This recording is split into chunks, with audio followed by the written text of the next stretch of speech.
Line TV big ನ್ಯೂಸ್ಗೆ ಸ್ವಾಗತ. ನಾನ್ ಸೀಮಾ ಬಂಗಾರಪ್ಪ.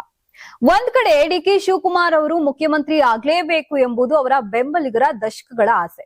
ಹಾಗಾಗಿ ಡಿಕೆ ಶಿವಕುಮಾರ್ ಸಿಎಂ ಆಗ್ಬೇಕು ಅಂತ ಪಟ್ಟು ಹಿಡಿದು ಕೂತಿದ್ದಾರೆ. ಇನ್ನೊಂದು ಕಡೆ ಜಯಲಲಿತಾ ನೆಚ್ಚಿನ ಶಿಷ್ಯರಾಗಿದ್ದ ಪನ್ನೀರ್ ಸೆಲ್ವಂ ಡಿಎಂಕೆ ಪಕ್ಷಕ್ಕೆ ಹಾರಿದ್ದಾರೆ. ಇತ್ತ ಸುಬ್ಬಾರೆಡ್ಡಿಗೆ ಸುಪ್ರೀಂ ಕೋರ್ಟ್ ಬಿಗ್ ರಿಲೀಫ್ ಕೊಟ್ಟಿದ್ರೆ ಅತ್ತ ಅರವಿಂದ್ ಕೇಜ್ರಿವಾಲ್ ಗಳಗಳ ಅತ್ತಿದ್ದಾರೆ. ಹಾಗಾದ್ರೆ ಇನ್ನು ಏನೆಲ್ಲ ಬೆಳವಣಿಗೆಗಳಾಗಿವೆ ಇವತ್ತಿನ ರಾಜ್ಯ ರಾಜಕೀಯದಲ್ಲಿ ಅಂತ ನೋಡ್ತಾ ಹೋಗೋಣ ಇಂದಿನ ಲೈನ್ ಬಿಗ್ ಅಪ್ಡೇಟ್ಸ್ ನಲ್ಲಿ. ಡಿಕೆಶಿ ವಾರ್ನ್ ಮಾಡಿದ್ರು ಆಪ್ತರು ಮಾತ್ರ ಹೇಳಿಕೆ ಕೊಡೋದನ್ನ ನಿಲ್ಲಿಸ್ತಿಲ್ಲ. ಹೋದಲ್ಲಿ ಬಂದಲ್ಲಿ ಡಿಕೆಶಿ ಪರ ಬ್ಯಾಟಿಂಗ್ ಮಾಡ್ತಲೇ ಇದ್ದಾರೆ. ಮಂಡ್ಯದ ಕೆರೆಗೋಡು ಗ್ರಾಮದಲ್ಲಿ ಶಾಸಕ ಗಣಿಗ ರವಿಕುಮಾರ್ ಮಾತನಾಡಿದ್ದು 2028ಕ್ಕೆ ಕಾಂಗ್ರೆಸ್ ಅಧಿಕಾರಕ್ಕೆ ಬರಬೇಕು, ಹಾಗಾಗಿ ಹೈಕಮಾಂಡ್ ಮಧ್ಯ ಪ್ರವೇಶಿಸಿ ಕುರ್ಚಿ ಗೊಂದಲಕ್ಕೆ ಬಗೆಹರಿಸಬೇಕೆಂದು ಆಗ್ರಹಿಸಿದ್ದಾರೆ. ನಮಗೆ ಸಿಎಂ ಡಿಸಿಎಂ ಎಲ್ಲರೂ ಒಂದೇ, ನಾನು ಸಿಎಂ ಪರಾನೂ ಇದ್ದೀನಿ, ಡಿಸಿಎಂ ಪರಾನೂ ಇದ್ದೀನಿ. 136 ಜನ ಶಾಸಕರು ಸಿಎಂ ಡಿಸಿಎಂ ಪರ ಇದ್ದಾರೆ. ಆದ್ರೆ ಡಿಕೆ ಶಿವಕುಮಾರ್ ಅವರು ಸಿಎಂ ಆಗ್ಲಿ ಅನ್ನೋದು ನನ್ನ ವೈಯಕ್ತಿಕ ಆಸೆ. ಈಗಾಗಲೇ ಸಿದ್ದರಾಮಯ್ಯ ಡಿಕೆಶಿ ಹೈಕಮಾಂಡ್ ತೀರ್ಮಾನಕ್ಕೆ ಬದ್ಧ ಎಂದು ಹೇಳಿದ್ದಾರೆ. ಅದನ್ನೇ ನಾವು ಪುನರುಚ್ಚರಿಸಿ ಗೊಂದಲಕ್ಕೆ ತೆರೆ ಎಳೆಯಿರಿ ಎಂದು ಹೇಳ್ತಿದ್ದೇವೆ. ಪ್ರತಿನಿತ್ಯ ಡಿಕೆ ಸಿಎಂ ಆಗ್ತಾರೆ ಆಗಲ್ಲ ಅನ್ನೋ ಗೊಂದಲ ಎಳೆದುಕೊಂಡು ಹೋಗ್ತಿದೆ. ಇದರಿಂದ ಪಕ್ಷದ ವರ್ಚಸ್ಸಿಗೆ ಹಾನಿಯಾಗಲಿದೆ ಎಂದು ಗಣಿಗ ರವಿಕುಮಾರ್ ಹೇಳಿದ್ರು. ಗುರುವಾರ ರಾತ್ರಿ ಡಿಸಿಎಂ ಡಿಕೆ ಶಿವಕುಮಾರ್ ಬೆಂಬಲಿಗ ಶಾಸಕರು ಬೆಂಗಳೂರಿನಲ್ಲಿ ಖಾಸಗಿ ಹೋಟೆಲ್ನಲ್ಲಿ ಡಿನ್ನರ್ ಮೀಟಿಂಗ್ ನಡೆಸಿದ್ದಾರೆ. ಮಾಗಡಿ ಶಾಸಕ ಎಚ್.ಸಿ. ಬಾಲಕೃಷ್ಣ ಹುಟ್ಟುಹಬ್ಬದ ನೆಪದಲ್ಲಿ ಸಭೆ ನಡೆದಿದ್ರು. ನಾಯಕತ್ವ ಬದಲಾವಣೆ ಕುರಿತು ಗಂಭೀರ ಚರ್ಚೆಗಳು ನಡೆದಿದೆ ಎನ್ನಲಾಗಿದೆ. ಡಿಕೆ ಶಿವಕುಮಾರ್ ಬೆಂಬಲಿಗರು ಒಟ್ಟು ಸುಮಾರು 60ಕ್ಕೂ ಹೆಚ್ಚು ಶಾಸಕರನ್ನ ಸಂಪರ್ಕಿಸಿದ್ರಂತೆ. ಇವರಲ್ಲಿ 40 ಶಾಸಕರು ಭಾಗವಹಿಸಿದ್ದಾರೆ. ಗೈರಾದ ಶಾಸಕರನ್ನ ಮುಂದಿನ ಸಭೆಗೆ ಸೇರಿಸಲು ಬೆಂಬಲಿಗರು ಯೋಜನೆ ರೂಪಿಸುತ್ತಿದ್ದಾರಂತೆ. ಔತಣಕೂಟದಲ್ಲಿ ಸಿಎಂ ಸ್ಥಾನ ಕುರಿತಂತೆ ಗಂಭೀರ ಚರ್ಚೆ ನಡೆದಿದ್ದು ಶೀಘ್ರದಲ್ಲೇ ದೆಹಲಿಗೆ ಭೇಟಿ ನೀಡುವ ಸಾಧ್ಯತೆ ಇದೆ ಎನ್ನಲಾಗ್ತಿದೆ. ಇನ್ನು ಆಪ್ತರ ಡಿನ್ನರ್ ಪಾಲಿಟಿಕ್ಸ್ ವಿಚಾರವಾಗಿ ಡಿಕೆ ಶಿವಕುಮಾರ್ ಪ್ರತಿಕ್ರಿಯಿಸಿದ್ದು ಖಡಕ್ ಸಂದೇಶ ರವಾನಿಸಿದ್ದಾರೆ.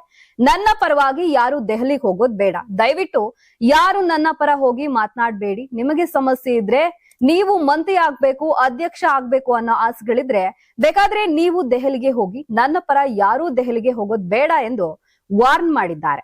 ರಾಜ್ಯ ಕಾಂಗ್ರೆಸ್ನಲ್ಲಿ ಒಳಜಗಳ ವಿಪಕ್ಷಗಳ ಕೈಗೆ ಅಸ್ತ್ರ ಸಿಕ್ಕಂತಾಗಿದೆ. ಮೈಸೂರಿನ ಸುದ್ದಿಗೋಷ್ಠಿಯಲ್ಲೂ ವಿಧಾನಸಭೆ ವಿಪಕ್ಷ ನಾಯಕ ಆರ್ ಅಶೋಕ್ ಕುಟುಕಿದ್ದಾರೆ. ಇತಿಶ್ರೀ ಹಾಡುವ ಯೋಗ್ಯತೆ ಕಾಂಗ್ರೆಸ್ ಹೈಕಮಾಂಡ್ಗೆ ಇಲ್ಲ. ಇದೇ ರೀತಿ ಮುಂದೂಡಿಕೊಂಡು ಹೋಗುವ ಮನಸ್ಥಿತಿಯಲ್ಲಿ ಇದ್ದಾರೆ. ಸಿದ್ದರಾಮಯ್ಯನವರಿಗೆ ಬಸ್ನಲ್ಲಿ ಟ್ರಾವೆಲ್ ಮಾಡಿ ಅಭ್ಯಾಸ. ಟವೆಲ್ ಇಟ್ಕೊಂಡು ಯಾವಾಗ್ಲೂ ಸೀಟ್ ಮೇಲೆ ಹಾಕೊಂಡಿರ್ತಾರೆ. ಅವರು ಎಲ್ಲಾ ಪಾರ್ಟಿಯಲ್ಲೂ ಅದನ್ನೇ ಮಾಡ್ತಿದ್ದಾರೆ. ಜನತಾದಳದಲ್ಲೂ ಉಪಮುಖ್ಯಮಂತ್ರಿ ಆದ್ರು, ಕಾಂಗ್ರೆಸ್ಗೂ ಬಂದ್ರು, ಸಿಎಂ ಆಗಿದ್ದಾರೆ. ಅವರಿಗೆ ಈ ಚೇರನ್ನ ಹೇಗೆ ಅಂಟಿಸಿಕೊಳ್ಳುವುದು ಅನ್ನೋದು ಗೊತ್ತು. ಈ ಡಿಕೆ ಶಿವಕುಮಾರ್ಗೆ ಗೊತ್ತಿಲ್ಲ. ಹೊಡೆದು ಕಿತ್ಕೊಳ್ತೀನಿ ಅಂತಾರೆ, ಆದ್ರೆ ಆ ಕಾಲ ಹೊರಟು ಹೋಗಿದೆ. ಈಗ ಏನಿದ್ರು ತಲೆ ಯೂಸ್ ಮಾಡ್ಬೇಕು. ರಾಜ್ಯ ಸರ್ಕಾರ ಸತ್ತ ಹೆಣ ಇದ್ದಂತೆ, ಮುಂದೆ ಹೊರಬೇಕೆಂದು ಡಿಕೆ ಶಿವಕುಮಾರ್ ಬರ್ತಿದ್ದಾರೆ ಅಷ್ಟೇ. ಮುಂದೇನು ಹಿಂದೇನು ಯಾರಾದ್ರೂ ಹೊತ್ಕೊಳ್ಳಿ ಎಂದು ಆರ್ ಅಶೋಕ್ ವ್ಯಂಗ್ಯವಾಡಿದ್ರು. ಅವಕಾಶ ಸಿಕ್ಕದವ್ರಿಗೆ ನಾವು ಗೌರವಿಸುವ ಕೆಲಸ ಮಾಡ್ತೀವಿ, ಯಾರ್ ಬೇಕಾದ್ರೂ ಸಿಎಂ ಆಗ್ಬೋದು, ಹೀಗಂತ ಹಿರಿಯ ನಾಯಕ ತನ್ವೀರ್ ಸೇಠ್ ಹೇಳಿದ್ದಾರೆ. ಮಾತು ಕೊಟ್ಟಿದ್ದೀರಾ, ನಾನು ಆಕಾಂಕ್ಷಿ ಅಂತ ಅವರವರೇ ಹಂಚ್ಕೊಳ್ತಿದ್ದಾರೆ. ನಾನು ಯಾವತ್ತೂ ಕೇಳಿಲ್ಲ, ಆದ್ರೆ ನನಗೆ ಸಿಕ್ಕರೆ ನಾನು ಸ್ವೀಕರಿಸ್ತೇನೆ. ಸದ್ಯ ನಮ್ಮ ಕಾರ್ಯಕ್ರಮಗಳ ಮೂಲಕ ವಿಶ್ವಾಸ ಉಳಿಸಿಕೊಂಡು ಹೋಗ್ತಿದ್ದೇವೆ. ನಮ್ಗೊಂದು ಸಿದ್ಧಾಂತ ಇದೆ. ಸರ್ಪಕ್ಕೂ 12 ವರ್ಷ ದ್ವೇಷ ಇದೆ. ಜನರನ್ನ ಅಷ್ಟೊಂದು ಲಘುವಾಗಿ ತೆಗೆದುಕೊಳ್ಬಾರ್ದು. ಮಾರ್ಚ್ 6ರಂದು ಬಜೆಟ್ ಇದೆ ಮಂಡನೆ. ಬಳಿಕ ಮಾರ್ಚ್ 27ರವರೆಗೂ ಸದನ ಇದೆ. ಭವಿಷ್ಯ ಮುಂದಿನ ತಿಂಗಳ ಅಂತ್ಯಕ್ಕೆ ಸ್ಪಷ್ಟ ನಮ್ಮ ಮುಂದೆ ಬರುತ್ತೆ. ಬಜೆಟ್ ಮಾಧ್ಯಮವೇ ನಾನು ದಿಲ್ಲಿಗೆ ಹೋಗ್ತಿದ್ದೇನೆ. ಸುರ್ಜೇವಾಲಾ ಬಳಿ ಸಮಯ ತೆಗೆದುಕೊಳ್ತಿದ್ದೇನೆ. ವೇಣುಗೋಪಾಲ್ ಕೇರಳ ಚುನಾವಣೆಯಲ್ಲಿದ್ದಾರೆ. ಅವರ ಸಮಯ ಸಿಕ್ಕರೆ ಭೇಟಿಯಾಗಿ ಮಾತನಾಡ್ತೇನೆ. ಖರ್ಗೆ ಅವರ ಜೊತೆಯಲ್ಲೂ ಮಾತನಾಡ್ತೇನೆ. ಹಸ್ತಾಂತರ ಮಾಡ್ತಾರೋ ಪುನರಾರಚನೆ ಮಾಡ್ತಾರೋ ಅನ್ನೋ ಬಗ್ಗೆ ಸ್ಪಷ್ಟನೆ ಕೊಡ್ಬೇಕಿದೆ, ಹೀಗಂತ ತನ್ವೀರ್ ಸೇಠ್ ಹೇಳಿದ್ರು. ತಾಳ್ಮೆ ಕಾಪಾಡಿಕೊಳ್ಬೇಕು, ನಿಮ್ಮೇಲೆ ನಿಮಗೆ ವಿಶ್ವಾಸ ಇಟ್ಕೊಳ್ಬೇಕು. ಅವಕಾಶ ತನಗೆ ತಾನೇ ಬರುತ್ತದೆ, ಆ ನಿರೀಕ್ಷೆಯಲ್ಲೇ ನಾನು ಇದ್ದೇನೆ ಅಂತ ಹೇಳಿದ್ರು. ರಾಜ್ಯ ಕಾಂಗ್ರೆಸ್ ಸರ್ಕಾರದಲ್ಲಿ ಸಚಿವಾಕಾಂಕ್ಷಿಗಳ ಪಟ್ಟಿ ಬೆಳೆಯುತ್ತಲೇ ಇದೆ. ಈ ಸಾಲಿಗೆ ಶಾಸಕ ಅಜಯ್ ಸಿಂಗ್ ಕೂಡ ಸೇರ್ಪಡೆಯಾಗಿದ್ದಾರೆ. ಬಜೆಟ್ ಅಧಿವೇಶನದ ಬಳಿಕ ಸಂಪುಟ ಪುನರ್ರಚನೆಯಾಗುವ ವಿಶ್ವಾಸ ಇದೆ. ನಾನು ಸಚಿವನಾಗಬೇಕೆಂಬ ಆಸೆ ಇದೆ. 3 ಬಾರಿ ಶಾಸಕನಾಗಿದ್ದೇನೆ.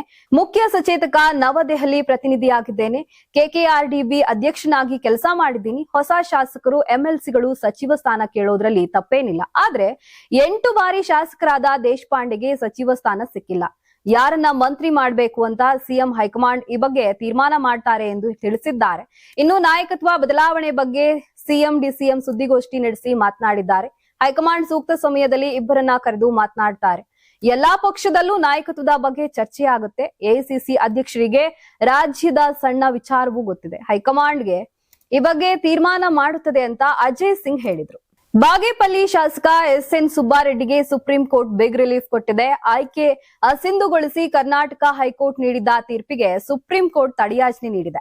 ಆದಾಯ ಬಹಿರಂಗಪಡಿಸಿದರೆ ಸಾಕು, ವ್ಯವಹಾರವನ್ನು ಬಹಿರಂಗಪಡಿಸಬೇಕೇ ಎಂಬ ಬಗ್ಗೆ ವಿಚಾರಣೆ ಅಗತ್ಯವೆಂದು ಕೋರ್ಟ್ ಅಭಿಪ್ರಾಯ ವ್ಯಕ್ತಪಡಿಸಿದೆ. ಹಾಗೂ 6 ವಾರಗಳಲ್ಲಿ ಆಕ್ಷೇಪಣೆ ಸಲ್ಲಿಸುವಂತೆ ಎದುರಾಳಿ ಅಭ್ಯರ್ಥಿಯಾಗಿದ್ದ ಸಿ ಮುನಿರಾಜ್ಗೆ ಸೂಚನೆ ನೀಡಿದೆ. ಹಾಗೂ ಸೆಪ್ಟೆಂಬರ್ ತಿಂಗಳಿಗೆ ನ್ಯಾಯಾಲಯದ ವಿಚಾರಣೆ ಮುಂದೂಡಿದೆ. ಇನ್ನು ಪ್ರಕರಣದ ಹಿನ್ನೆಲೆಯಲ್ಲಿ ನೋಡೋದಾದ್ರೆ, ಚುನಾವಣೆಯಲ್ಲಿ ಸುಬ್ಬಾರೆಡ್ಡಿ ಸಲ್ಲಿಸಿದ ನಾಮಪತ್ರ ದೋಷದಿಂದ ಕೂಡಿದೆ. ಆಸ್ತಿ ಮಾಹಿತಿ ಮುಚ್ಚಿಟ್ಟು ಸುಳ್ಳು ಪ್ರಮಾಣ ಪತ್ರ ಸಲ್ಲಿಸಿದ್ದಾರೆ. ಹೀಗಾಗಿ ಆಯ್ಕೆಯನ್ನ ಅಸಿಂಧುಗೊಳಿಸಬೇಕೆಂದು ಬಿಜೆಪಿ ಪರಾಜಿತ ಅಭ್ಯರ್ಥಿ ಮುನಿರಾಜು ಕೋರ್ಟ್ ಮೆಟ್ಟಿಲೇರಿದ್ರು. ಆದ್ರೆ ತಮ್ಮ ಮೇಲಿನ ಆರೋಪಗಳನ್ನ ನಿರಾಕರಿಸಿದ ಸುಬ್ಬಾರೆಡ್ಡಿ ಚುನಾವಣಾ ತಕರಾರು ಅರ್ಜಿಯಲ್ಲಿ ಯಾವುದೇ ಹುರುಳಿಲ್ಲ, ಅದನ್ನ ವಜಾ ಮಾಡಬೇಕೆಂದು ಮನವಿ ಮಾಡಿದ್ರು. ವಾದ ಪ್ರತಿವಾದ ಆಲಿಸಿದ ಹೈಕೋರ್ಟ್ ಸುಬ್ಬಾರೆಡ್ಡಿ ಅರ್ಜಿಯನ್ನ ವಜಾ ಮಾಡಿದ್ದಲ್ಲದೆ ಆಯ್ಕೆಯನ್ನ ಅಸಿಂಧುಗೊಳಿಸಿ ಆದೇಶಿಸಿತ್ತು. ಮದ್ಯ ನೀತಿ ಪ್ರಕರಣದಲ್ಲಿ ಮಾಜಿ ಸಿಎಂ ಅರವಿಂದ್ ಕೇಜ್ರಿವಾಲ್ ಖುಲಾಸೆಗೊಂಡಿದ್ದಾರೆ. ದೆಹಲಿಯ ರೋಸ್ ಅವೆನ್ಯೂ ಕೋರ್ಟ್ ಕೇಜ್ರಿವಾಲ್ ಅವರನ್ನ ದೋಷಮುಕ್ತಗೊಳಿಸಿ ಮಹತ್ವದ ತೀರ್ಪು ನೀಡಿದೆ. ತೀರ್ಪು ಹೊರಬೀಳುತ್ತಿದ್ದಂತೆ ಅರವಿಂದ್ ಕೇಜ್ರಿವಾಲ್ ಗಳಗಳನೆ ಎತ್ತಿದ್ದಾರೆ. ಸತ್ಯ ಗೆದ್ದಿದೆ ಅಂತ ಹೇಳುತ್ತಾ ಮಾಧ್ಯಮಗಳ ಎದುರು ಕಣ್ಣೀರಿಟ್ಟಿದ್ದಾರೆ. ಈ ಕೇಸ್ನಲ್ಲಿ ತನಿಖಾ ಸಂಸ್ಥೆಗಳು ಕೇಜ್ರಿವಾಲ್, ಮುನೀಶ್ ಸಿಸೋಡಿಯಾ ಸೇರಿದಂತೆ 23 ಮಂದಿ ವಿರುದ್ಧ ಮಾಡಿದ ಆರೋಪಗಳಿಗೆ ಬಲವಾದ ಸಾಕ್ಷಿ ನೀಡಿಲ್ಲ, ನೇರವಾದ ಸಾಕ್ಷ್ಯಗಳನ್ನ ಒದಗಿಸುವಲ್ಲಿ ಸಂಪೂರ್ಣವಾಗಿ ವಿಫಲವಾಗಿದೆ ಅಂತ ಕೋರ್ಟ್ ಸ್ಪಷ್ಟವಾಗಿ ಹೇಳಿದೆ.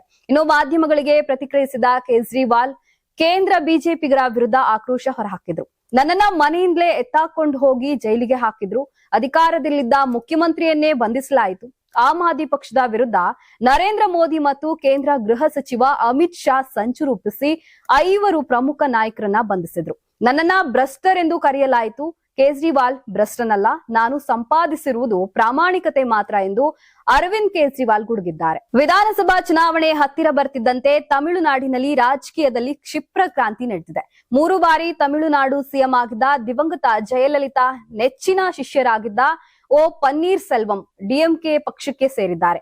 ಚೆನ್ನೈನ ಡಿಎಂಕೆ ಪ್ರಧಾನ ಕಚೇರಿಯಾದ ಅಣ್ಣಾ ಅರಿವಲಯಂನಲ್ಲಿ ಡಿಎಂಕೆ ಅಧ್ಯಕ್ಷ ಹಾಗೂ ಸಿಎಂ ಎಂಕೆ ಸ್ಟಾಲಿನ್ ಸಮ್ಮುಖದಲ್ಲಿ ಓ ಪನ್ನೀರ್ ಸೆಲ್ವಂ ಪಕ್ಷಕ್ಕೆ ಸೇರಿಸಿಕೊಳ್ಳಲಾಗಿದೆ.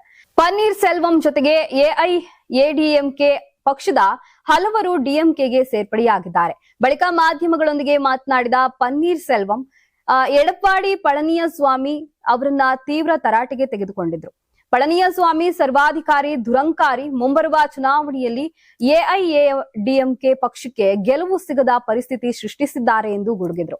ಹಾಗೂ ಸ್ಟಾಲಿನ್ ನಾಯಕತ್ವ ಒಪ್ಪಿ ನಾನು ಡಿಎಂಕೆಗೆ ಸೇರ್ಪಡೆಯಾಗಿದ್ದೇನೆ ಅಂತ ಹೇಳಿದ್ರು. ನಟ ವಿಜಯ್ ದೇವರಕೊಂಡ ಹಾಗೂ national crush Rashmika Mandanna February 26 ಗುರುವಾರವಷ್ಟೇ ರಾಜಸ್ಥಾನದ ಉದಯಪುರದಲ್ಲಿ ಐಷಾರಾಮಿ ರೆಸಾರ್ಟ್ನಲ್ಲಿ ಅದ್ದೂರಿಯಾಗಿ ವಿವಾಹವಾಗಿದ್ದಾರೆ.